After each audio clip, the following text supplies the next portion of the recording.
अस्सलाम वालेकुम जी, कमर मेकन एक दफ़ा फिर से आपसे मुखातिब हूँ। इस वक्त दो अहम तरीन ख़बरें हैं हमारे पास। एक तो तहरीक इंसाफ के लिए बहुत बड़ी खुशखबरी है, इस्लामाबाद हाई कोर्ट से एक के बाद एक खुशखबरियाँ तहरीक इंसाफ के लिए मिल रही हैं और ऐसा लग रहा है जैसे कि हालात तब्दील हो रहे हैं। लेकिन दूसरी तरफ ये कोशिशें भी जारी हैं कि बेशक साइफ़र में इमरान ख़ान को रिलीफ़ मिल चुका है, लेकिन अब किसी और मुकदमे में फंसाने की तैयारी भी मुकम्मल है। ख़ुसूसन जो नैब का तोशा खाना इस वक्त नैब का जो अलकादर ट्रस्ट केस है उसके अंदर मुकम्मल तैयारी कर ली गई है और बहुत जल्द उसमें भी सज़ा सुनाए जाने का इम्कान है। और एक और FIA का केस जो है ऑफिशियल सीक्रेट एक्ट के तहत ही जो बनाया जा रहा है उसके तहत भी काफ़ी तेज़ी से कार्रवाइयाँ जारी हैं और किसी बड़ी शख्सियत के गवाह बनने की भी जो ख़बरें हैं वो इस वक्त सामने आ रही हैं।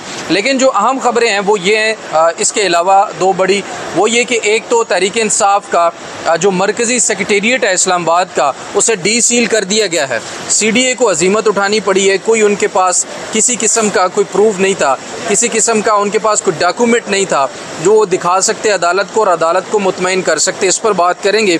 और दूसरा, मखसूस नशिस्तों के ऊपर आज दोबारा समाअत होने जा रही है। तकरीबन 11:30 के करीब समाअत शुरू होगी। टाइम 11:30 का है, कुछ थोड़ा बहुत वक्त ऊपर नीचे हो सकता है, लेकिन आज फिर जो फुल कोर्ट इसको कह सकते हैं, क्योंकि एक लार्जर बेंच है 13 रुकनी, जिसमें जस्टिस मुसर्रत हिलाली शामिल नहीं है क्योंकि वो बीमार है। अगर वो शामिल होती तो ये फुल कोर्ट जो है बेंच समाअत करता मखसूस नशिस्तों के ऊपर।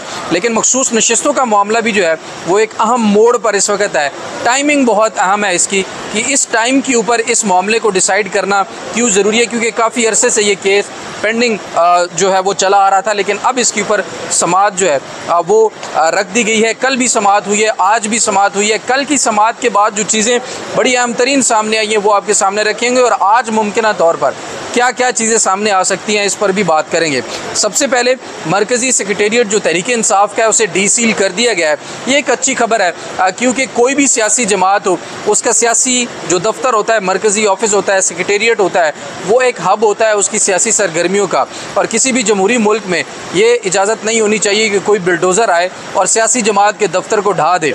यहाँ पर जो है वो एक तहरीक इंसाफ के साथ जो बहुत अरसे से एक चला आ रहा है मामला कि उनके ऊपर सख्तियाँ हैं 9 मई के बाद, ख़ुसूसन जो उनके मुकदमात उनके ऊपर चल रहे हैं, तो उसी की एक कड़ी थी। और शायद ये भी था कि इमरान ख़ान और तहरीक इंसाफ किसी ख़ास मुआहदे के ऊपर बैठने के लिए तैयार नहीं है, तो फिर उनको सज़ा देना भी जो है वो ज़रूरी होता है। और फिर उनको तंग करने के लिए, उनको सज़ा देने के लिए, धमकी देने के लिए इस तरह के हथकंडे ज़रूर आजमाए जाते हैं। हालाँकि सियासी मरकज़ी सेक्रेटेरिएट को सील करने का किसी किस्म का कोई तुक नहीं बनता था। रात के अंधेरे में डाकुओं की तरह, चोरों की तरह हमला किया गया था वहाँ पर और फिर उस सेक्रेटेरिएट का बेशतर हिस्सा गिराया गया और कहा गया कि यह गैर कानूनी है। लेकिन आज जब इस्लामाबाद हाई कोर्ट के अंदर ये फैसला सुनाया गया और उससे पहले समाअत में जब उनसे पूछा गया CDA से कि आपने किस कानून के तहत ये बंद किया था, तो उनके पास किसी किस्म का कोई जवाब मौजूद नहीं था।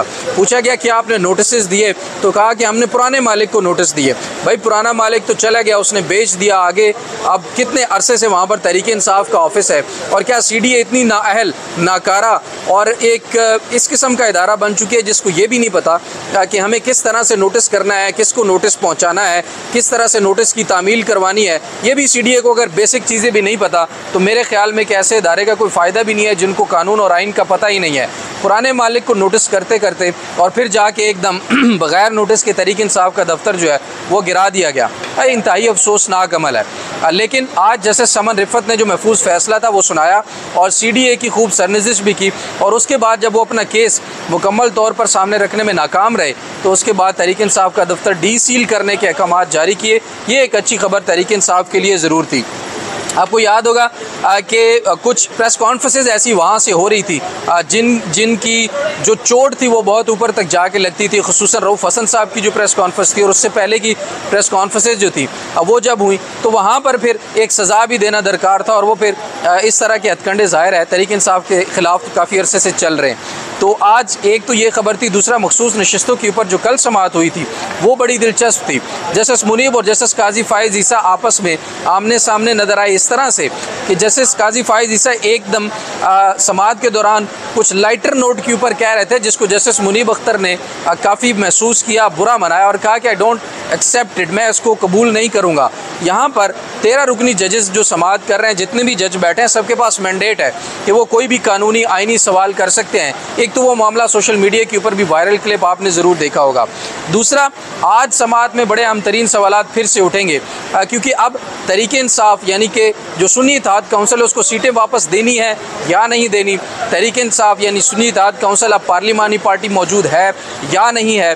फिर उसके बाद ये देखना होगा कि इलेक्शन कमीशन ने जब सुन्नी इत्तेहाद काउंसिल को ये इजाज़त दी कि तमाम आज़ाद अरकान जो कि उससे पहले तहरीक इंसाफ का हिस्सा थे वो सुन्नी इत्तेहाद काउंसिल में शामिल हुए, क्या वो एक कानूनी तौर पर सही अमल था या नहीं था, और अगर सही अमल था तो फिर उनको सीटें क्यों ना दी जाएं, और अगर कानूनी तौर पर वो सही अमल नहीं था तो फिर इलेक्शन कमीशन एक गलती को कैसे दुरुस्त कर सकता है, क्योंकि गलती तो इलेक्शन कमीशन की तरफ से भी हुई है। जाहिर है ये मामला अभी का नहीं है, ये प्लान तो बहुत पुराना है। जब से चीफ जस्टिस काजी फ़ाइज़ ईसा साहब चीफ जस्टिस बने हैं, उन्होंने शायद अपनी सारी की सारी लेगेसी जो है वो ख़त्म कर दी है, खो दी है। उनका जो मकाम था, उनकी जो इज़्ज़त बनी हुई थी, वो सारी की सारी खाक में मिल गई है।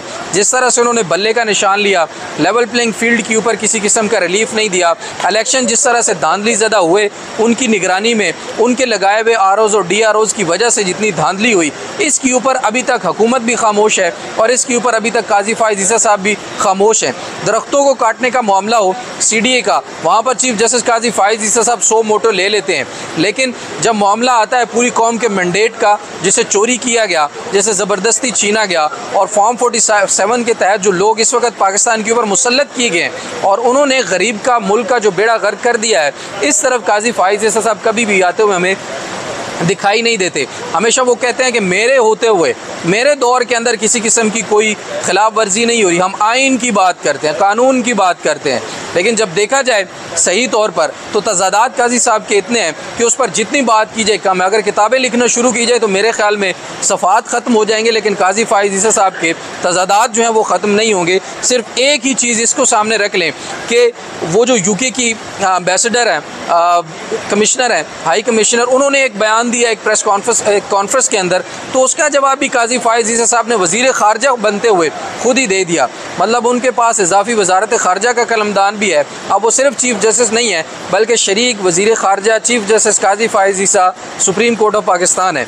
तो उन्होंने जो उनको जवाब दिया उसका मैंडेट उनके पास था या नहीं था, और बल्ले के फ़ैसले को डिफेंड करने के लिए उन्होंने इतना बड़ा ख़त लिख दे मारा। अब इसके ऊपर जब हाई कमीशन UK का जवाब आएगा तो वो भी देखना होगा कि वो बड़ा दिलचस्प जवाब होगा। उसके बाद मैंडेट चोरी के ऊपर जब नैब तरमीम की केस की समाअत हो रही थी, उस वक्त भी इमरान खान ने उनके सामने रखा कि इंसानी हकूक़ की खिलाफ वर्जियाँ हो रही हैं, लोगों को उठाया जा रहा है, मारा जा रहा है, धांधली से इलेक्शन करवाए गए, मैंडेट चोरी किया गया, 9 मई के ऊपर किसी किस्म का कमीशन नहीं बनाया। इन मामलात को अगर देखें तो काजी फ़ाइज़ ईसा साहब की जो आंखें हैं वो बंद हैं और वो बिल्कुल इन मामलात को देखने के लिए राज़ी ही नहीं है। कल जब अदालत के अंदर हमने देखा कि बैरिस्टर गौर तहरीक इंसाफ के चेयरमैन, उन्होंने बात करना चाहिए, मामला काजी साहब को समझाना चाहा, तो उस वक्त वो कहते हैं कि मैं इनसे बात नहीं करना चाहता, मैं नहीं चाहता कि ये यहाँ रोस्टम पर खड़े होकर बात करें। तो फैसल सदीकी साहब को कहा गया कि आप जो है दलाइल जारी रखें, लेकिन फैसल सदीकी साहब की तैयारी में कल हमने देखा कि काफ़ी कमी थी। वो बार बार जब उनसे डिवीज़न पूछी गई कि जो मखसूस नशिस्तें हैं वो पंजाब की कितनी हैं, KP की कितनी हैं, सिंध की कितनी, बलोचिस्तान सारे सूबों की और वफाक की कितनी सीटें हैं, तो उसमें फैसल सदीकी साहब के पास वो डिवीज़न मौजूद नहीं थी और उसमें उन्हें काफ़ी वक्त लगा काजी फ़ाइज़ ईसा साहब को बताने में। तो वहाँ पर तैयारी में भी हमें जो है वो कमी नज़र आई। लेकिन अहम तरीन सवालात जो हैं वो सिर्फ 2 हैं कि क्या अब सुन्नी इत्तेहाद काउंसिल पार्लिमानी पार्टी है। अब ये अगर मान लिया जाता है तो फिर सीटें जो हैं वो सुन्नी इत्तेहाद काउंसिल को देनी पड़ेंगी। मामला सिर्फ पीछे रह जाएगा कि उन्होंने लिस्ट जमा करवाई थी या नहीं करवाई थी। और दूसरा, ये जो सीटें हैं ये क्या वापस उन्हीं जमातों को दे दी जाएंगी जिनको पहले गैर कानूनी तरीके से दी गई, जिसे सुप्रीम कोर्ट ने वापस लिया। अब क्या इनकी री एलोकेशन हो सकती है या नहीं हो सकती। और तीसरी सूरत ये भी हो सकती है कि अगर तहरीक इंसाफ को सियासी पार्टी मान लिया जाए, क्योंकि असल मैंडेट जो है वो तहरीक इंसाफ का है, गो कि तहरीक इंसाफ के आज़ाद लोग अब मखसूस नशिस्तों के लिए जो लड़ रहे हैं वो सुन्नी इत्तेहाद काउंसिल में शामिल हो चुके हैं, लेकिन असल मैंडेट तहरीक इंसाफ का था, असल मैंडेट इमरान खान का था जिसके ऊपर लोगों ने वोट दिया। तो क्या ये मखसूस नशिस्तें तहरीक इंसाफ को वापस कर दी जाएंगी, क्योंकि उनके पास निशान तो मौजूद नहीं था लेकिन उन्होंने मखसूस नशिस्तों के ऊपर लिस्ट जो थी वो ज़रूर जमा करवा रखी थी। अब ये मामला इंतहाई दिलचस्प सूरत हाल इख्तियार कर चुका है। 13 रुकनी लार्जर बेंच 11:30 बजे समाअत करेगा। उसके बाद मज़ीद जो इसके ऊपर डिटेल्स होंगी वो भी आपके सामने रखेंगे। अभी तक के लिए इतना ही। मेज़बान अपने कैमरामैन को दीजिए इजाज़त। आला निगहबान।